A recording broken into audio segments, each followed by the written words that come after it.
माननीय राज्याचे मुख्यमंत्री एकनाथराव शिंदे साहेब, देवेंद्रजी, प्रफुल्लभाई रामदास आठवले साहेब, पियुष गोयल साहेब, चंद्रशेखर बावनकुळेजी, नीलमताई गोरे, सर्व महायुतीचे सन्माननीय उपस्थित असणारे मान्यवर नेते, पदाधिकारी, कार्यकर्ते आणि पत्रकार मित्रांनो, आपण आज सकाळी काउंटिंग सुरू होईपर्यंत प्रत्येकजण आपापले परीनं अंदाज व्यक्त करत होते. काल तर मी स्वतः वेगवेगळ्या चॅनलला बघत होतो, म्हणजे आम्ही तिघं कशातच नसल्यातच जमा होतो.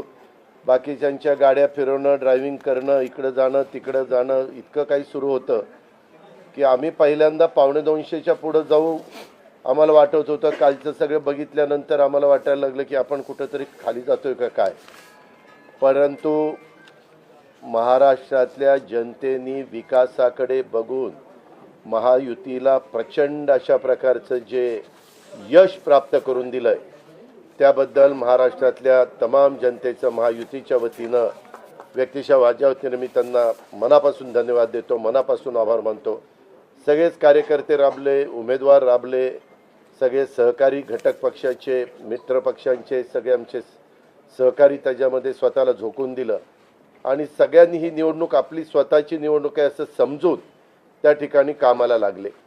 आमच्या ज्या योजना होत्या, योजनांच्याबद्दल बरंच थोडीशी चेष्टा मस्करी करण्यात आली, आम्हाला त्याच्यामध्ये दोष देण्यात आला, आमची थोडंसं टीका टिप्पणी करण्यात आली की राज्य कंगाल केलं, अमुक झालं तमुक झालं.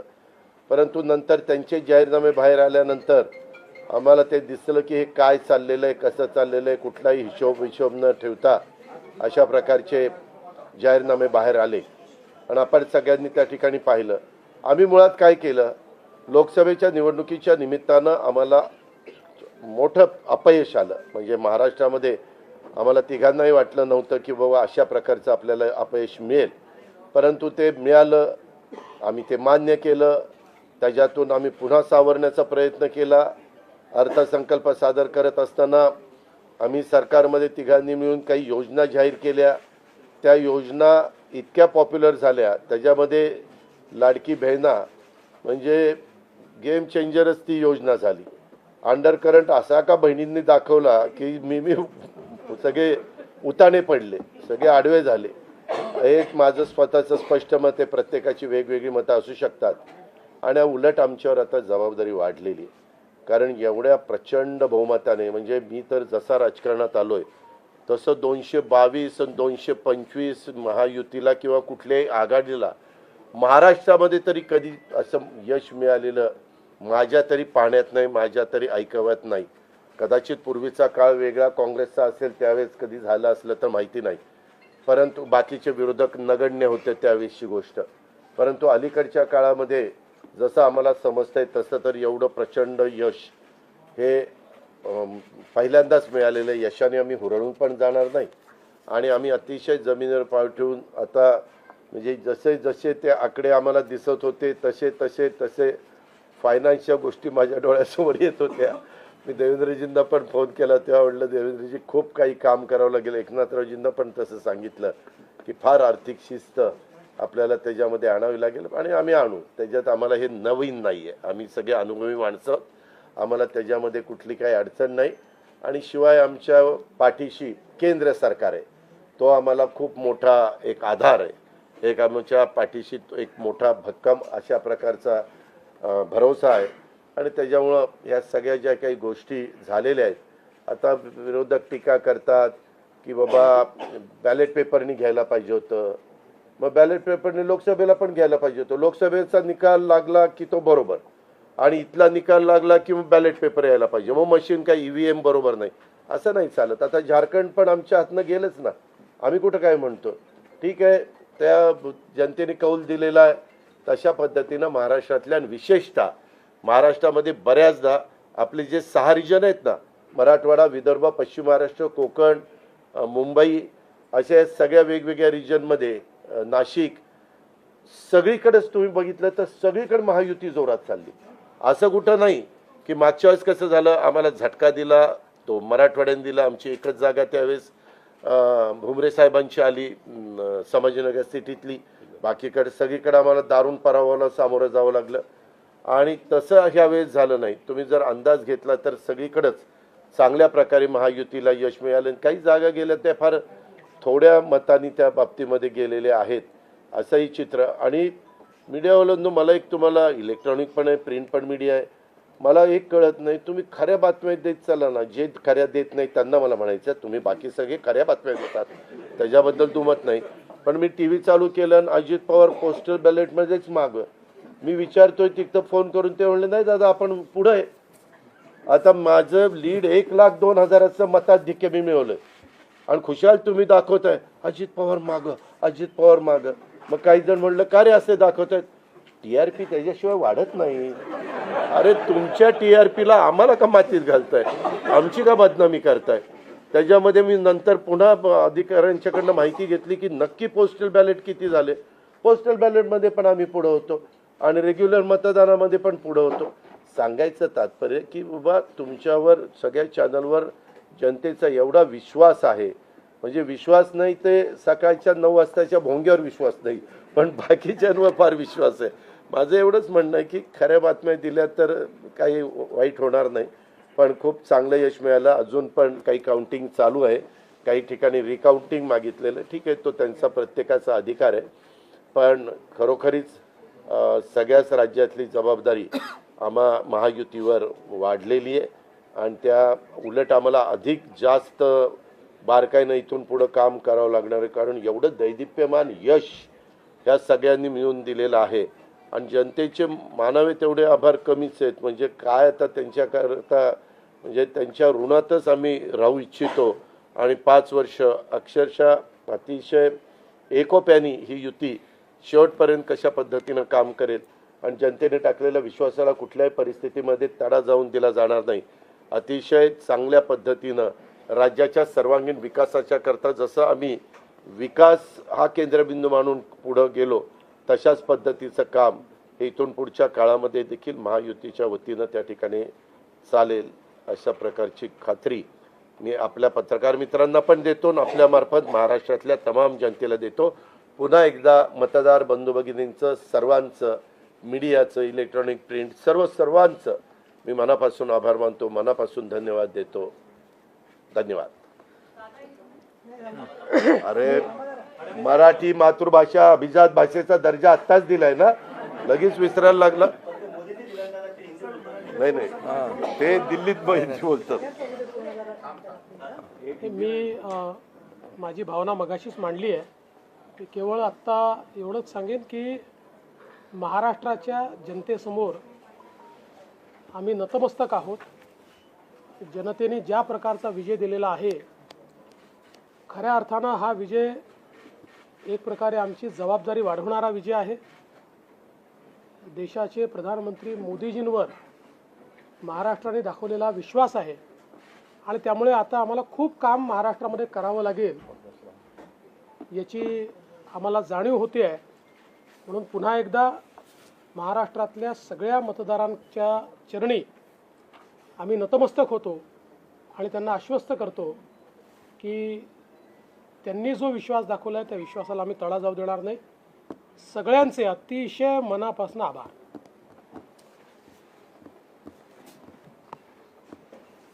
खरं म्हणजे आजचा हा महाराष्ट्रातला ऐतिहासिक दिवस आहे आणि ऐतिहासिक विजय देखील आहे. आतापर्यंतच्या अनेक वर्षांच्या निवडणुका आपण पाहिल्या, परंतु ही निवडणूक लोकांच्या हातात घेतली अशा प्रकारची निवडणूक होती. म्हणजे लँडस्लायडिंग जो काही विक्ट्री आपण म्हणतो ऐतिहासिक, याला काय शब्द वापरायचे मला कळत नाही, परंतु लोकांनी मतांचा, प्रेमाचा वर्षाव महायुतीवर केला. कारण लाडकी बहीण असेल, लाडका भाऊ असेल, लाडका शेतकरी असेल, एकंदरीत सगळ्याच घटकातल्या लोकांनी यावेळेस महायुतीवर प्रेम दाखवलं आणि त्यामुळे मी सगळ्या मतदारांना मनापासून धन्यवाद देतो आणि त्यांना एवढ्या मोठ्या ऐतिहासिक विजयासाठी साष्टांग दंडवत घातला पाहिजे अशा प्रकारचं काम मतदारांनी केलेलं आहे. खरं म्हणजे गेल्या 2-2.25 वर्षामध्ये मी, देवेंद्रजी, अजितदादा आम्ही जे काम केलं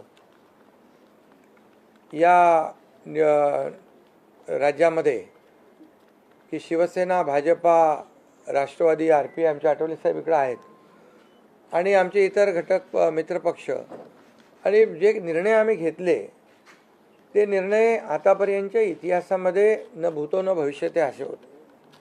म्हणजे एकीकडे विकास केला आम्ही, डेव्हलपमेंट म्हणजे जे 2.5 वर्षात महाविकास आघाडी सरकारने जी काही कामं बंद पाडली होती, स्पीड ब्रेकर टाकले होते, सगळी कामं थांबवली होती.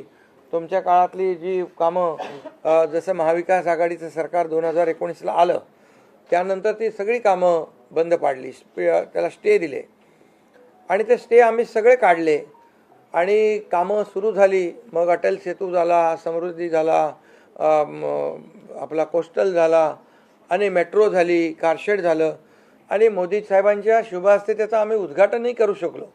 ज्याचं भूमिपूजन मोदी साहेबांनी केलं त्याचं उद्घाटन करण्याचे भाग्य आम्हाला मिळालं आणि त्यामुळे कामाला आम्ही प्राथमिकता दिली, विकासाला आम्ही प्राधान्य दिलं आणि आम्ही त्यामध्ये एकच डोळ्यासमोर ठेवलं की या राज्याचा सर्वांगीण विकास.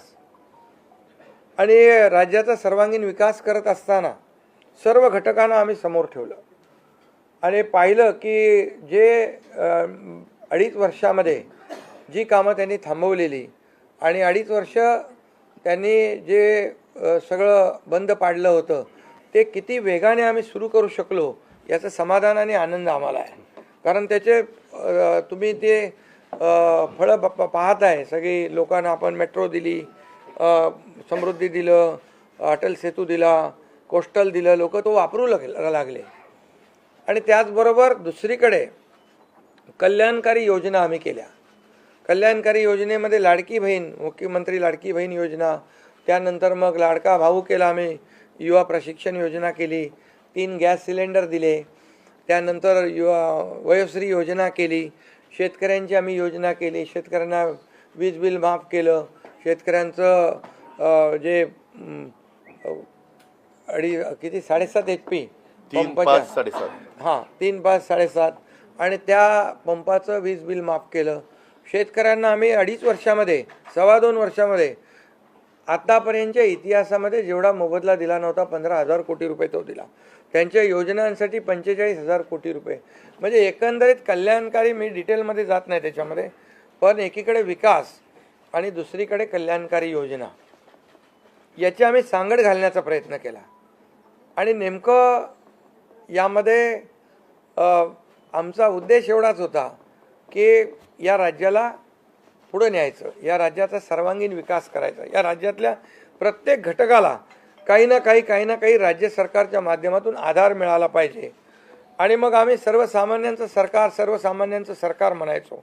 मग सर्वसामान्यांचं सरकार म्हणताना सर्वसामान्याला काय मिळालं याचा विचार आम्ही केला. आणि मला अभिमानाने या ठिकाणी सांगायचं आहे की मोदी साहेबांनी, केंद्र सरकारने देखील आमच्या पाठीमागे उभे राहिले ताकदीने, की जे आमचे प्रस्ताव जे आहेत ते त्यांनी मान्य केले आणि मोठ्या प्रमाणावर गेल्या 10 वर्षामध्ये जे केंद्राने देखील या राज्याला 10 वर्ष तर जाऊ द्या, पण 2-2.5 वर्षामध्ये देखील आम्हाला लाखो कोटी रुपयांचं सहकार्य केलं. त्यामुळे एक डबल इंजिनचं सरकार देखील या राज्यामध्ये, वेगवान सरकार, गतिमान सरकार, निर्णय घ्यायला धडाधड निर्णय घेतले आम्ही. त्यामुळे 2.5 वर्षात सिंचन प्रकल्प 4 त्यांनी केले महाविकास आघाडीने, आम्ही होतो तिकडे. आणि आता आमच्या वेळेस सुप्रमा 124 सुप्रमा दिल्या. म्हणजे एक फक्त उदाहरण की अशा प्रकारचं काम आम्ही केल्यामुळे या राज्यातल्या जनतेने सर्वसामान्य माणूस आम्ही केंद्रबिंदू मानला. म्हणजे त्याच्यामध्ये महिला आहेत, गरीब आहे, युवक आहे, शेतकरी आहे, यांना आम्ही केंद्रबिंदू मानून काम केलं आणि त्यांच्यासाठी आम्ही योजना केल्या.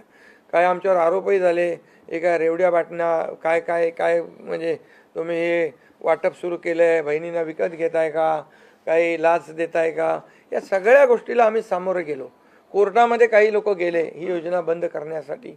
आणि म्हणून लाडकी बहीण योजना जी आहे, त्याचबरोबर शासन आपल्या दारी, आम्ही ह्याच्यापूर्वी शासन आपल्या दारी आम्ही केलं. डायरेक्ट तेव्हाही योजना होत्या, पूर्वी लाभही होते, सगळं होतं, परंतु लोक कंटाळून ते योजनांचा लाभ घेण्यापासून वंचित राहत होते. आम्ही 5 कोटी लोकांना त्याचा लाभ दिला, शासन आपल्या दारी. आणि आपल्या लाडकी बहीण योजना, यामुळे एकंदरीत लोकांनी विश्वास ठेवला की हे देणारं सरकार आहे, हे फक्त बोलणारं सरकार नाही आहे. आणि म्हणून देणारं सरकार आहे याच्यावर विश्वास ठेवला आणि कल्याणकारी योजना ज्या केल्या आम्ही फक्त बोललो नाही, तर 5 इन्स्टॉलमेंट लाडक्या बहिणींच्या खात्यात टाकले सुद्धा. आणि आम्ही तर आम्हाला माहीत होतं हे विरोधक सावत्र भाऊ आमच्या या नोव्हेंबरच्या पैशामध्ये अडकाटी आणतील, म्हणून आम्ही ऑक्टोबरमध्येच आचारसंहिता लागायच्या अगोदर नोव्हेंबरचे पण पैसे दिले. कारण शेवटी आम्ही देण्याची नियत आमची आहे, नियत साफ आहे. कारण आम्ही फक्त कागदावर योजना ठेवायच्यासाठी केलं नाही. आणि त्यामुळे एकंदरीत या राज्यामध्ये सर्वसामान्यांचं सरकार सर्वसामान्यांसाठी काहीतरी करतंय ही भावना प्रत्येकाच्या मनामध्ये निर्माण झाली. आणि आम्ही म्हणालो कॉमन मॅन.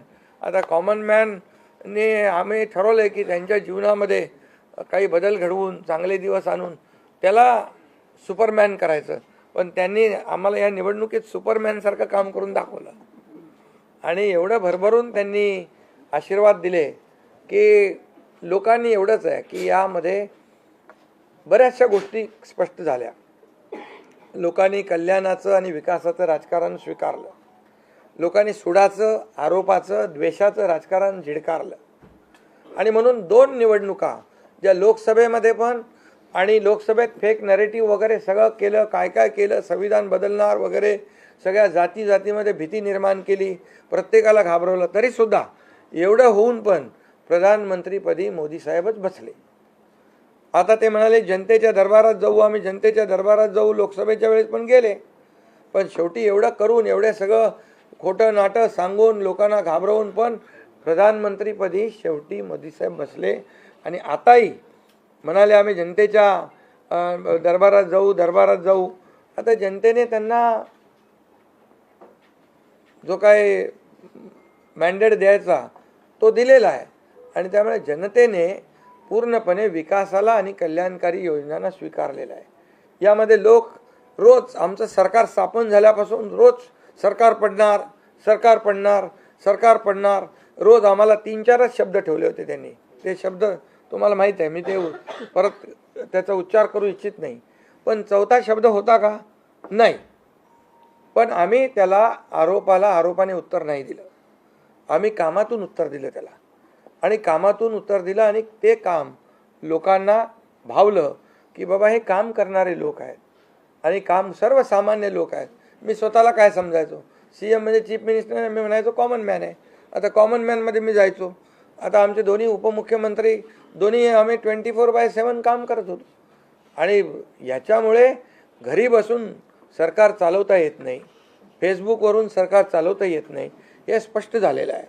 आणि म्हणून आम्ही लोकांच्या, बाळासाहेब सांगायचे, कार्यकर्ता घरात नाही लोकांच्या दारात शोभून दिसतो. शासन आपल्या दारी आम्ही घेऊन गेलो आम्ही. आणि म्हणूनच आज बाळासाहेबांच्या विचारांनी आम्ही सरकार स्थापन केलं 2019ला मोदी साहेबांच्या आशीर्वादाने. आणि 2019ला जे सरकार स्थापन व्हायला पाहिजे होतं ते सरकार स्थापन झालं नाही. ते लोकांनी बरोबर लक्षात ठेवलेलं आहे. लोक ते विसरलेले नाहीत. आणि म्हणून या निवडणुकीत देखील कुठल्या पक्षाचा, आता तुमचा कुठला पक्ष आहे? तुमचा राष्ट्रवादी घड्याळ. आता तो कोणाचा आहे ते लोकांनी ठरवलं. आणि शिवसेना कोणाची तेही ठरवलं. आणि लोकांनी ते ठरवलं. त्यामुळे आता बऱ्याचशा गोष्टी त्या स्पष्ट झालेल्या आहेत. बऱ्याचशा गोष्टी स्पष्ट झाल्या. आणि मला समाधान आहे की 2019ला 56 जागा आल्या होत्या. आणि त्या 56 मला वाटतं आताही 56 जागा आल्या, अजून चालू आहे. पण एकंदरीत आताच्या पर्यंत म्हणजे विकासाला लोकांनी महत्त्व दिलं. मोदीजींनी आता अमित भाई असतील, नड्डाजी आहेत, तिथं पियुषजी आहेत, केंद्रीय मंत्री आपले भूपेंद्रजी आहेत, राजनाथ सिंगजी, बऱ्याच सगळ्या लोकांनी आठवले साहेब तर आपल्या सोबतच आहेत. आठवले साहेब सोबत 100% तर एकंदरीत आपण सगळ्यांनी या निवडणुकीमध्ये एकत्र येऊन काम केलं. आता एकत्र येऊन काम केलं, आता त्याच्यामध्ये काही लोकांनी म्हणा त्याचा अर्थ वेगवेगळा काढला. मोदी साहेब म्हणाले एकत्र या, विकासासाठी एकत्र या. आता लोकांना आवाहन केलं, जसं आम्ही काय त्याच्यामध्ये जातीपाती धर्माचा उल्लेख केला नाही, पण मतदानासाठी एकत्र या, विकासासाठी एकत्र या, या राज्याला पुढे घेऊन जाण्यासाठी एकत्र या, असं आवाहन करणं काय चुकीचं आहे. आणि लोकांनी ते एकत्र येऊन एकजुटीचं दर्शन या निवडणुकीमध्ये घडवलं आणि मतांची टक्केवारी वाढली, मतदानाची टक्केवारी वाढली, महिलांच्या आमच्या लाडक्या बहिणींच्या टक्केवारी वाढली. आतापर्यंत महिलांचं टक्केवारी कमी असायची पुरुषांपेक्षा, पण यावेळेस ती टक्केवारी जास्त आहे. आणि म्हणून लाडक्या बहिणी आमच्या ज्या आहेत त्या लाडक्या बहिणींनी सावत्र भावांना चांगला जोडा दाखवलेला आहे. आणि आम्ही म्हणायचो ना, खोडा घालणाऱ्यांना जोडा दाखवा. तर एकंदरीत ही निवडणूक जी आहे, ही निवडणूक विकासाच्या अजेंड्यावर, कल्याणकारी योजनांच्या ह्याच्यावर आणि जे विचार आहेत, आज आमचे शिवसेना म्हणून बाळासाहेबांचे विचार आहेत, दिघे साहेबांची शिकवण, मोदीजींची जे काही जो त्यांचा सपोर्ट आहे, केंद्राचा सपोर्ट आहे, या सगळ्या गोष्टी ज्या आहेत या निवडणुकीमध्ये कामी आले. शेवटी लोकांना काय पाहिजे? लोकांना शिव्याशाप नको आहे, लोकांना आरोप प्रत्यारोप नको आहे, लोकांना सुडाचं राजकारण नको आहे. लोकांना हवं आहे डेव्हलपमेंट हवं आहे आणि विकास आणि विकास यावर आम्ही भर दिला. आणि आज त्यामध्ये किती आरोप केले, खोटे बोला, आपण रेटून बोला. आता अजितदादा मगाशी म्हणाले की तुम्ही पण काय काय ते बातम्या अशा सकाळी तर अशा बातम्या चालल्या होत्या की बोला आमचा काय कार्यक्रम होतो का काय, आमचा करेक्ट कार्यक्रम करायचं चालू होतं. तर याच्यामध्ये खूप चांगलं निर्णय झाला, चांगला एक आपला ऐतिहासिक विजय झालेला आहे. आणि त्यामुळे खऱ्या अर्थाने आमची जबाबदारी वाढलेली आहे. आता या सगळ्या ज्या काही जे घेतलेले आम्ही निर्णय आहेत, हे आमचा एकही निर्णय कागदावर राहिलेला नाही. मी त्या सगळ्या निर्णयात जाऊ इच्छित नाही, पण एकही निर्णय आम्ही कागदावर ठेवला नाही. कुठली योजना आहे ती कार्यान्वित केली आम्ही. आणि त्यामुळे जो लोकांचा विश्वास, शेवटी यापूर्वी देखील आपण पाहिलं की काँग्रेस सरकार ज्या ठिकाणी असतील त्यांनी किंवा महाविकास आघाडी ज्यांनी काही निर्णय घेतले, काही आश्वासनं दिली, ती पाळली नाहीत. आश्वासनं दिली, नंतर कर्नाटकमधलंच आश्वासन घ्या, हिमाचलमधलं घ्या, आपल्या राजस्थानमधलं घ्या पूर्वीचं, की त्यामध्ये आश्वासन दिल्यानंतर निवडून आल्यानंतर केंद्राकडे पैसे मागायला लागले. आमच्याकडे पैसे नाही, हमारे पास पैसे नाही आहे. असं आम्ही केलं नाही. आम्ही जे बोललो, आमची हातपाय काय म्हणतो त्याला, पांघरून पाहून आम्ही ते आम्ही अंतरून पाहून पाय पसरले. आणि ज्या योजना आम्ही केल्या, या योजनांचं पूर्णपणे त्याच्यामध्ये कुठलीही योजना बंद होणार नाही याची आम्ही काळजी घेतली. सगळे नियम आम्ही पाळले, सगळ्या RBIच्या केंद्र सरकारच्या गाईडलाईन आम्ही पाळल्या, कुठलंही व्हायलेशन आम्ही केलं नाही. आर्थिक दृष्टिकोनातून जे काही आम्ही नियोजन करायचं ते केलं. आणि त्यामुळे त्यांना लोकांनी खोटं ठरवलं. ते आम्हाला म्हणाले तुम्ही लाडकी बहीण योजना देताय, पैसे कुठून आणणार, पैसे कुठून हे फसवं आहे. आणि त्यांनीच आमची योजना चोरून नंतर त्यांच्या वचननाम्यामध्ये टाकली. मग तुम्ही कुठून आणणार? म्हणजे लोकांना कळलं की हे फक्त बोलतायत, करणार नाहीत. आणि विश्वासाचा भाग आहे. आम्ही 2-2.5 वर्षामध्ये जे करून केलं ते लोकांसमोर आहे. आम्ही कुठलंही काही याच्यामध्ये लपवाछपवी केली नाही. जे आहे ते स्पष्टपणे आम्ही मांडलं लोकांच्या समोर. लोकांच्या दरबारामध्ये आम्ही गेलो आणि लोकांना काम आवडतं, लोकांना विकास पाहिजे, लोकांना कल्याणकारी योजना पाहिजेत ते आम्ही देण्याचा प्रयत्न केला आणि विकासाकडे या राज्याला नेण्याचा आम्ही प्रयत्न केला. यामध्ये केंद्राचा आम्हाला खूप मोठ्या प्रमाणावर सपोर्ट मिळाला. 10 वर्षामध्ये मी तो आकडा अगोदर पण मी सांगितला होता.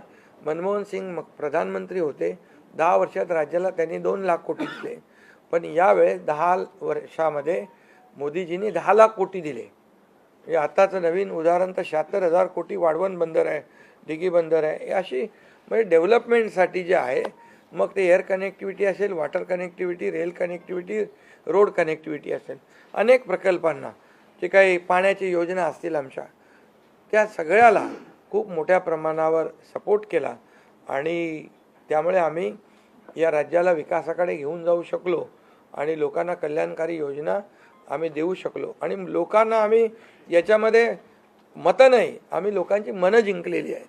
आज लोकांना शेवटी काय विश्वास महत्त्वाचा आहे. विश्वासावर सगळ्या गोष्टी चालतात. तुम्ही काही सांगा आणि नंतर त्या हात वरती करा, अशा प्रकारचं काम आमच्याकडून झालं नाही. आणि त्यामुळे आम्ही काम करणारे लोक आहोत, कार्यकर्ते आहोत आणि म्हणून आम्ही 24/7 काम केलं. जेव्हा जेव्हा शेतकरी अडचणीत आला तेव्हा तेव्हा त्याच्या मागे आम्ही उभं राहिलो. त्याला वाऱ्यावर आम्ही सोडलं नाही. आणि त्यामुळे जो सर्वसामान्य घटक जेव्हा जेव्हा अडचणीत आला त्याच्या मागे आम्ही उभं राहण्याचं काम केलं. त्यामुळे एक प्रकारचं हे सरकार जे आहे, एक पाठीराखा सरकार, एक सरकार जे आहे हे सर्वसामान्याला न्याय देणारं सरकार आहे. जनतेच्या पाठीमागे ताकदीने उभं राहणारं सरकार आहे. जसं आमच्या मागे केंद्र सरकार ताकदीने उभं राहिलं तसं आम्ही जनतेच्या मागे उभे राहिलो. आणि म्हणूनच आम्हाला हा असा प्रचंड दैदिप्यमान हा विजय मिळालेला आहे. आणि आम्ही या विजयाचं श्रेय जे आहे आमच्या मतदारांना देतो, जनतेला देतो.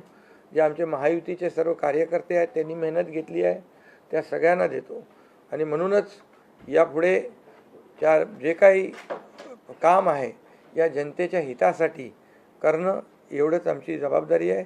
त्यामुळे पुन्हा एकदा मी आपल्या सगळ्या पत्रकारांना मनापासून धन्यवाद देतो, आपलेही आभार मानतो.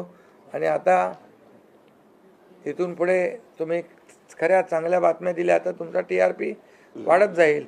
आमचे प्रकल्प जे आम्ही सुरू केलेत त्याच्या बातम्या द्या, लोकांच्या फायद्याचे जे प्रकल्प आहेत त्याच्या बातम्या द्या. वाचाळवीरांच्या बातम्या देऊ नका. देवेंद्र जी, एक सवाल ये है कि महाराष्ट्र में पिछले कुछ समय से जाति में लगातार एक दंगा फैलाने की कोशिश हो रही थी. क्या स्थिर सरकार को लेकर की मैंडेट है क्या?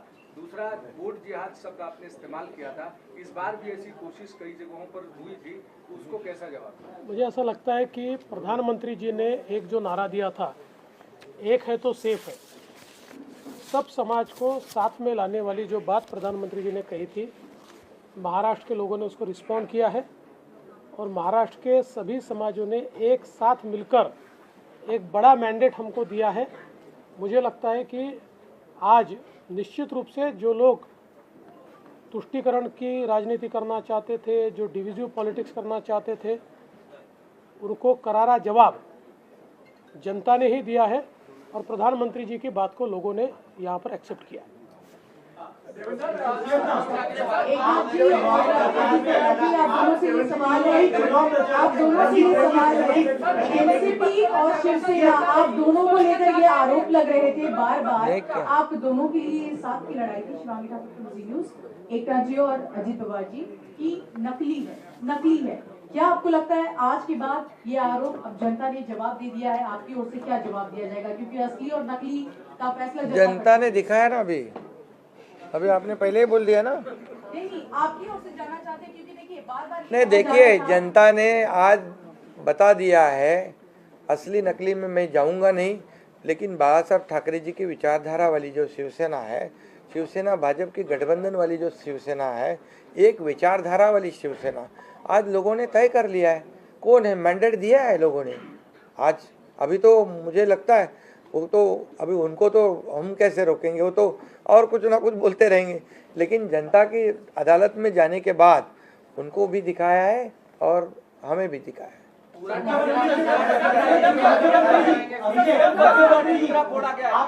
ईवीएम का देखो, अभी झारखंड में ईवीएम अच्छा है क्या? झारखंड में, कर्नाटक में ईवीएम अच्छा था। जब भी अभी वो लोग पहले जब जीतने के बाद बोलते ईवीएम अच्छा है, इलेक्शन कमिश्नर अच्छा है, वो लोग तो सुप्रीम कोर्ट तक तो उनको सलाह मशवरा देते हैं उनको। वो जो यंत्रणा उनके बाजू से मतलब उनके फेवर में रिजल्ट आते अच्छी है। अभी तो वोटर लिस्ट पे भी उन्होंने ऑब्जेक्शन लिया था। तो जब हार जाते हैं तो बोलते ये यंत्रणा खराब है, जीतते हैं तो बोलते हैं अच्छा है। ऐसा कैसा है?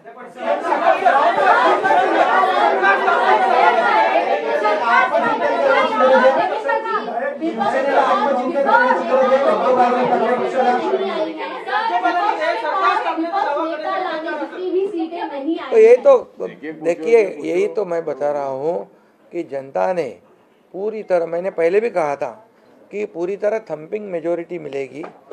ये पूरा लैंडस्लाइड विक्ट्री है ये पूरी तरह। अभी ये जनता ने भरपूर दिया है। अभी उनको उनकी जगह दिखाई है।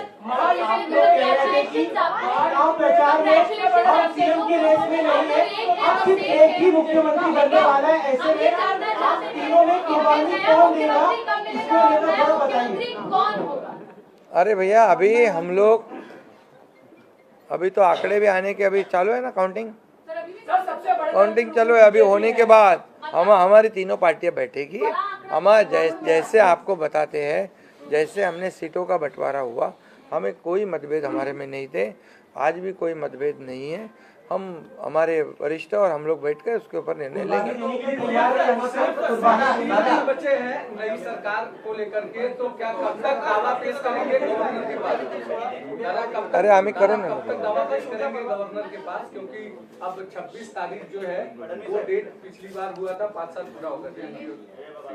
समय पे सब बराबर होगा। पहले तो तीनों पार्टियां अपना अपना नेता चुनती है। अभी रिजल्ट ही आने का है। रिजल्ट आने के बाद सारे एमएलएस को बुलाना पड़ता है, अपने अपनी पार्टी का नेता चुनते हैं, उसके बाद ये प्रक्रिया होती है। आप बिल्कुल चिंता मत करिए, तीनों पार्टियां साथ में बैठकर और अठौली जी का भी मशवरा हम लेंगे और इसका निर्णय करेंगे।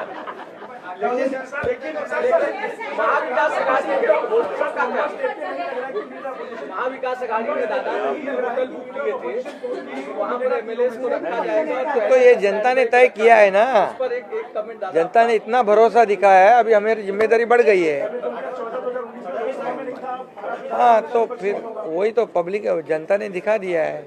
जनता ने पूरा विश्वास दिखाया, तो हम पूरे विश्वास के साथ अभी काम करेंगे। सीएम साहब 3 होटल महाविकास अघाड़ी ने बुक किए थे, कल से 3 होटल महाविकास अघाड़ी ने बुक किए थे और कल रात में 3 बार मीटिंग हुई कि यहाँ पर हमने एक भी मीटिंग नहीं करी थी, हम लोग शांत बैठे थे। हमने मीटिंग भी नहीं करी थी और होटल भी बुक नहीं किया था, क्योंकि हमें मालूम था थंपिंग मेजोरिटी मिलने वाली है, इसलिए होटल बुक करें। और उनके आवश्यकता पड़े तो उनके होटल हम मांग लेंगे, उनकी बुकिंग हम ले लेंगे। नाही, बरेचसे झालेत ना, काँग्रेसचे मोठे बाळासाहेब थोरात आणि काय काय पृथ्वीराज चव्हाण, बहुत से लोगों का हुआ है।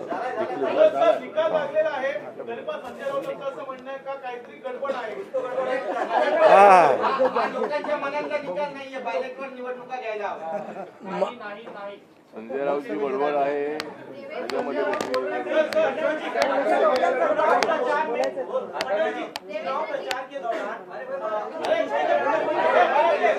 अरे भैया चला आता 2 प्रश्न मराठीत घेऊ आपण। महाराष्ट्रात बसलो आणि मग संपू। 2 प्रश्न मराठी। अरे जाने दो ना संजय, एक ही सवाल है क्या? आपका सवाल खत्म हुआ? सवाल खत्म। असं म्हणताय की बॅलेट पेपरवर निवडणुका घ्या, ईव्हीएमचा निर्णय माहीत नाही। पुन्हा एकदा तुम्हाला विचारतो, संजय राऊत कोण? ईव्हीएमचा निर्णय मान्य आहे।